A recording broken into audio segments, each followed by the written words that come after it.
Hey everyone, it's Baker, and last night the new season of Game of Thrones premiered, so let's talk about that. Because we know you come to the round table to watch videos about Game of Thrones. Anyways, that episode was fine. It was okay, it was not groundbreaking, it didn't change my life, but it also didn't ruin my life. It was okay. It did what it needed to do, which is to set the stage for the rest of the season. I think the way last season ended kind of doomed this episode because we had Battle of Bastards and then Winds of Winter, which were two spectacular, amazing, dramatic episodes. So now we follow it up with this kind of dialogue heavy, kind of character driven episode, which is still really good. It's the meat of the show, but it's not really, it had a lot of hype is the problem.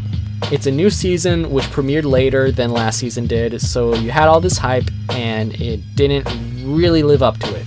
And I think another thing that hurt it was the first scene, because the first scene was a classic holy crap Game of Thrones moment that the show's famous for, and it was really, really well done because Filch, I don't know that actor's name, I'll just call him Filch, did a great job of not acting like himself.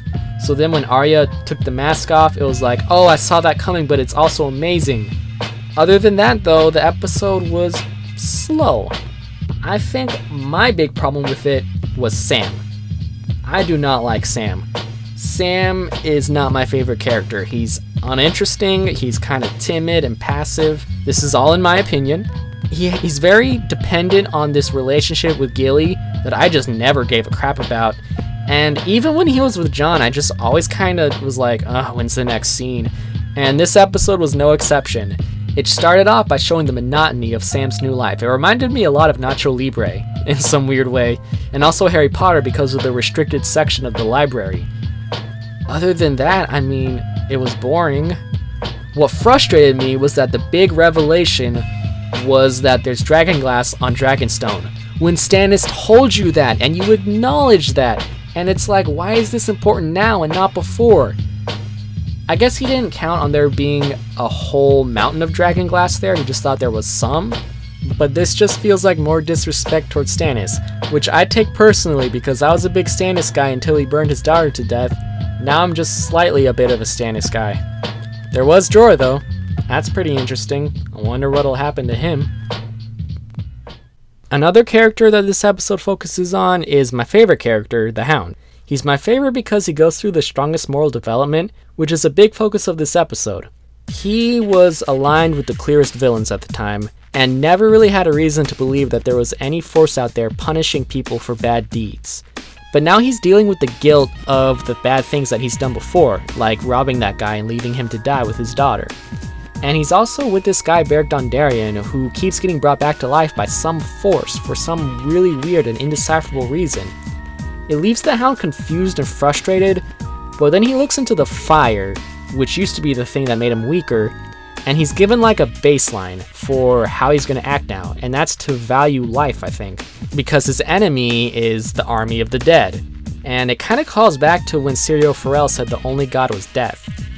I don't know, this is pseudo-philosophical rambling, but I love being able to think about high concepts while focusing on really great characters.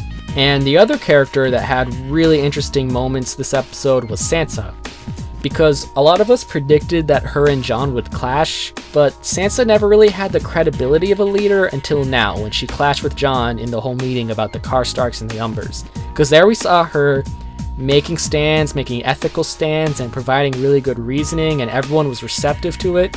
So that was a new side of Sansa that you never saw before, and it was really, really cool to see. And I thought the sides that Jon and Sansa took on the debate were also very revealing, because the dominant figures in Sansa's life were people like Cersei and Joffrey and Ramsay and Littlefinger, and what unified them, I think, was the fact that they got ahead by kind of being cruel to other people, by kind of being tough, kind of cutthroat. And I think that kind of affected Sansa's worldview and how she thought you get ahead. Whereas Jon had people like Mormont and Mance and even Stannis a bit, who all kind of showed mercy a bit and worked with people that they didn't necessarily approve of. So I think it's nice seeing all the past episodes of interaction stuff show an effect on the characters. We all knew Sansa and Jon would clash, but I think another reason why this episode felt flat, and the thing I'm worried about for the rest of the season, is that we all spent so much time mapping this season out that it's more difficult to surprise us. I think this episode is more of a case of having to set up the rest of the season, but still, it's a thing I'm thinking about. It's a thing in the back of my head. But just a couple of things to end this video, thank God. I like that wide shot of the wall because it's just showing the power of the wall, and it'll make it more shocking if and when the White Walkers bring it down. And I really like that scene where you see the Lannister soldiers humanized. That's an angle you don't usually get, but it's hard to get immersed in the world of Westeros when I'm looking at Ed Sheeran.